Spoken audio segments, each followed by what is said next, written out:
अब देवघर में नहीं रुकेगी जिंदगी की रफ्तार, गंभीर मरीजों को मिलेगी नई सांसें। एम्स में शुरू हुई हाईटेक इमरजेंसी सेवा। देवघर झारखंड से एक बड़ी और राहत भरी खबर सामने आई है। विश्व योग दिवस के मौके पर देवघर एम्स में 30 बेड की अत्याधुनिक इमरजेंसी सेवा की शुरुआत हो चुकी है। इसका उद्घाटन गोड्डा सांसद डॉक्टर निशिकांत दुबे ने किया। इस नई इमरजेंसी सेवा में गंभीर और घायल मरीजों के लिए हाईटेक सुविधाएं दी गई हैं। सभी 30 बेड पर क्रिटिकल इक्विपमेंट इंस्टॉल किए गए हैं। इसमें 20 ventilator, oxygen support, heart monitor, defibrillator जैसी जरूरी जीवन रक्षक मशीनें मौजूद हैं। ये यूनिट अब उन मरीजों के लिए वरदान साबित होंगी जिन्हें छाती में दर्द, पेट में दर्द, सांस लेने में तकलीफ, खून की उल्टी जैसी गंभीर दिक्कतें होती हैं। अब इन लक्षणों वाले मरीजों की तुरंत भर्ती और इलाज एम्स में शुरू हो सकेगा। इससे न सिर्फ मरीजों की जान बचेगी बल्कि इलाज के लिए दूर बड़े शहरों में भी भागना नहीं पड़ेगा। खास बात यह है कि आने वाले 3 महीनों में इसी इमरजेंसी यूनिट में ट्रॉमा सेंटर भी शुरू किया जाएगा। इसमें सड़क हादसों, सिर की गंभीर चोट, रीढ़ की हड्डी में चोट और छाती की गंभीर चोटों का इलाज किया जाएगा। और यही नहीं, अगले 6 महीने में ब्रेन हैमरेज और हृदय गति से जुड़ी गंभीर बीमारियों का इलाज भी इसी यूनिट में संभव हो पाएगा। देवघर एम्स की ये पहल अब न सिर्फ झारखंड बल्कि पूरे बिहार, झारखंड के सीमावर्ती जिलों के लिए नई उम्मीद बनकर उभरी है। एम्स जो है आज ये पूरा हुआ और डायरेक्टर साहब इसके लिए बधाई के पात्र हैं। नए डिप्टी डायरेक्टर आए हैं वो भी लगे हुए हैं, लेकिन डायरेक्टर साहब ने विशेष तौर पर जब से ये एम्स बना है तो डॉक्टर सौरभ वारसी ने दिन रात जो है देवघर एम्स को अपने बच्चे की तरह पढ़ाने की कोशिश करते हैं। हमारी जब भी बातचीत होती है, मीटिंग होती है, तो मैं आपको बताऊं कि इतने पैशनेट कि उस कारण से जितने भी नए एम्स आए, खासकर माननीय मोदी जी के प्रधानमंत्री बनने के बाद जो उनकी एक सोच थी कि सभी राज्य में एक एम्स आना है, उसमें जो देवघर को एम्स मिले, तो देवघर एम्स सारे एम्स से आज जो है बहुत आगे है। और उसमें निश्चित तौर पर यहाँ डायरेक्टर साहब का योगदान है, डायरेक्टर साहब के साथ की टीम का योगदान है। लेकिन आज जो ये इमरजेंसी सेवा शुरू हुई, इस इमरजेंसी सेवा से एम्स जो है वो अब 24 घंटे के लिए लोगों के लिए खुल गई। ये एक बड़ा सवाल है। नहीं तो पहले ओपीडी में मरीज जाते थे और ओपीडी से ही जो है उनकी भर्ती होती है।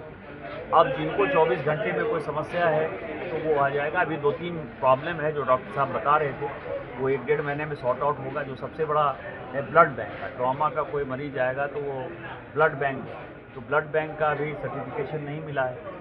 दूसरा एक एटॉमिक एनर्जी से इंटरवेंशन कार्डियोलॉजी, वो जो कार्डिक प्रॉब्लम आता है उसमें जो इमीडिएटली स्टेंट लगाना होता है, उसके लिए भी जो एटॉमिक एनर्जी से परमिशन चाहिए वो परमिशन नहीं आया। और तीसरा जो न्यूरो का है, न्यूरो के डॉक्टर अभी आए हैं, उनके इक्विपमेंट खरीद हो रहे हैं। तो केवल यही 3 मुख्य विषय जो है वो रह गया है, जिसमें नहीं तो और जितने लोग हैं, आपने देखा कि कितना बढ़िया पहली बार मुझे किसी एम्स में दिखाई दिया कि गायनी के लिए डिलीवरी जो होना है बच्चों का, उसका लिए भी स्पेशल इमरजेंसी जो है उन लोगों ने बनाया है। मतलब ये पहला बार एक्सपेरिमेंट मुझे लगता है देवघर एम्स ने किया है। ये ऋषिकेश एम्स से आए हैं, तो जितनी समस्या डॉक्टर साहब ने वहाँ ऋषिकेश एम्स में देखी, ऋषिकेश एम्स बना था अटल बिहारी वाजपेयी के जब पहला एम्स 2012 से, लेकिन उसका 2003-4 में जो है सेंक्शन हुआ, वो 2012 में चालू हुआ। तो वहाँ की जो समस्या थी वो समस्या को देखते हुए यहाँ आए तो ये काम किया। अभी 2-3 चीज़ें ऐसी हैं जो कि सीरियस है, एम्स प्रशासन बहुत सीरियस है। एक तो बर्न वार्ड, जो कि हाईकोर्ट का भी आदेश है, तो बर्न वार्ड जो है जल्दी से बने, उसके लिए प्रयास हो रहा है। कई एक जगह हम लोगों ने बात की है। दूसरा, यहाँ जो मरीज़ आते हैं तो मरीज के साथ जो उनके रखवाली करने वाले लोग आते हैं, उनके परिवार के जो लोग आते हैं, उसके लिए भी हम 300 बेड का जो है यहाँ व्यवस्था बनाने वाले हैं, उसके लिए भी हम प्रयास कर रहे हैं। और तीसरा, एक स्पेशल ट्रॉमा सेंटर, इस इमरजेंसी के अलावा ट्रॉमा सेंटर, और हमारे जो एम्स गवर्निंग बॉडी के चेयरमैन हैं एनके अरोरा साहब, वो इसके लिए सबसे ज़्यादा जो है एक्टिव रहते हैं, वो हमेशा बोलते रहते हैं। तो हम शायद जगह जो है चूज किया है बाहर रोड के उस तरफ जो हमारा जगह है ये बनाएंगे, तो मुझे लगता है कि 6 महीने साल भर में जो है ये एम्स फुल फ्लेज्ड सब कुछ दिखाई देने लगेगा। वो सब बिल्डिंग बनने में तो वक्त लगेगा, लेकिन एम्स जो है कंप्लीट इस इमरजेंसी के बाद मुझे लगता है पूरा हो जाएगा। देखिए, जैसे आपातकालीन सेवाएं इस इलाके में बहुत ज़रूरी हैं कि कोई भी यदि किसी को आकस्मिक सेवाएं चाहिए, उसकी आवश्यकता बहुत होती है। तो ये माननीय सांसद जी का बहुत दिनों से हमको ये आदेश था कि इसको जल्दी शुरू करें। कुछ दिक्कतें थी, उनको पूर्ण करके आज सर ने इसका उद्घाटन किया है।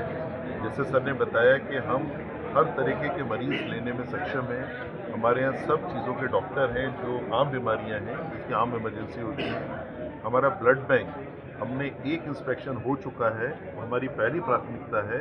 पूरी उम्मीद है 2 या 3 महीने में हमारा ब्लड बैंक का लाइसेंस मिल जाएगा, और वो ब्लड बैंक हमारे लिए इसलिए उपयोगी है कि वो कंपोनेंट्स पे चलेगा, क्योंकि इस इलाके में कंपोनेंट्स नहीं तो एक बोतल खून हम 6 लोगों को उससे मदद कर सकते हैं। तो उस तरीके का ब्लड बैंक शुरू करेंगे। उसकी वजह से जो ट्रॉमा के मरीज़ हैं, जिनको रक्त की ज़रूरत ज़्यादा होती है, कोई मरीज़ ऐसे होते हैं, उनको लेने में अभी हम लोग शायद इसमें मदद नहीं कर पाए शुरुआती तौर पे। दूसरा, जैसा सर ने बताया कि न्यूरो सर्जन ने हमारे ज्वाइन कर लिया है, लेकिन न्यूरो सर्जरी एक बहुत जटिल ऑपरेशन होते हैं, उनके लिए उपकरण भी जटिल होते हैं।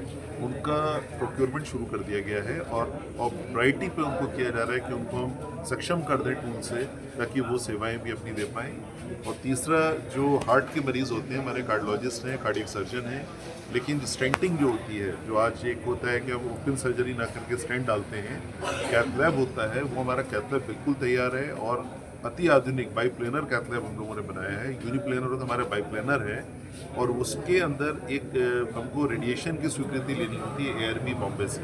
वो हमारे यहाँ से एप्लीकेशन गई हुई है। जैसे वो स्वीकृति आ जाएगी, उसके 15 दिन के बाद हम वो स्टेंटिंग की सुविधा भी यहाँ शुरू हो जाएगी। देवघर झारखंड से वैद्यनाथ प्रसाद यादव की रिपोर्ट। देखते रहिए आपका अपना चैनल आंचलिक खबरें, अपनों की खबर आप तक।